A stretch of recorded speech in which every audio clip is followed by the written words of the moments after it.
Assalamualaikum warahmatullahi wabarakatuh. Saya Raden Habib Rinaldo dari kelas 10-8 ingin menunjukkan mind map yang saya bikin tentang penginderaan jauh. Pertama, arti dari penginderaan jauh adalah kegiatan pencatatan yang memersepsikan sesuatu dari jauh atau tidak dapat dijangkau dengan manusia saja. Maksudnya adalah komponen-komponen dari penginderaan jauh. Pertama, ada sumber tenaga. Sumber tenaga ini adalah sumber yang digunakan agar sensor dapat merekam objek dari cahaya yang dipantulkan oleh objek. Sumber tenaga yang digunakan dalam sistem penginderaan jauh adalah tenaga elektromagnetik yang berasal dari matahari. Habis itu penginderaan jauh sistem pasif. Penginderaan jauh sistem pasif menggunakan sumber tenaga alamiah, yakni sinar matahari dan menggunakan pantulannya. Sedangkan yang aktif menggunakan tenaga buatan atau tenaga pancaran cahaya sehingga memungkinkan perekaman dilakukan pada malam atau siang hari dalam berbagai kondisi cuaca. Selanjutnya adalah atmosfer. Atmosfer memiliki peran menghambat atau mengganggu tenaga sinar matahari yang dapat melalui serapan, pantulan, dan hemburan. Atmosfer bersifat selektif terhadap panjang uap air dan spektrum elektromagnetik.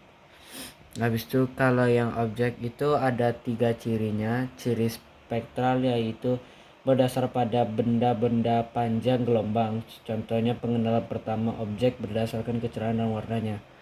Kalau ciri spasial itu dia berdasarkan pada perbedaan pola keruangan seperti bentuk, ukuran, tinggi, dan tekstur. Kalau ciri yang temporal itu berdasarkan pada perbedaan waktu perekaman dan umur objek. Habis itu sensor adalah benda yang digunakan untuk melacak, mendeteksi, dan merekam objek-objek di dalam jangkauan tertentu supaya berfungsi untuk menerima dan merekam tenaga yang datang dari suatu objek.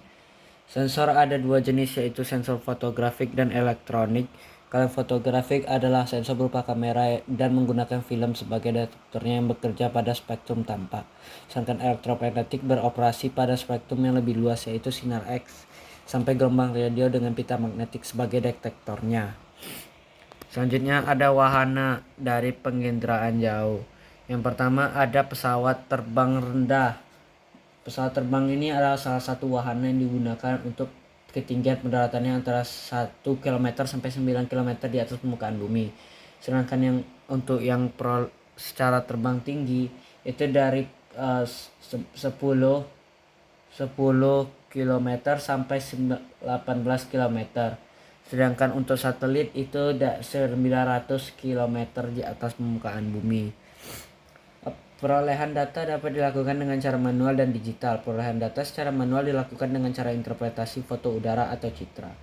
Sedangkan pengguna data adalah tingkat keberhasilan dari penerapan sistem penginderaan jauh ditentukan oleh pengguna data. Kemampuan pengguna data dalam menerapkan hasil penginderaan jauh dipengaruhi pengetahuan yang mendalam tentang disiplin ilmu masing-masing. Data yang sama dapat digunakan untuk mencari informasi yang berbeda tergantung tujuannya. Hanya itu dari saya, kalau ada salah kata mohon dimaafkan. Wassalamualaikum warahmatullahi wabarakatuh.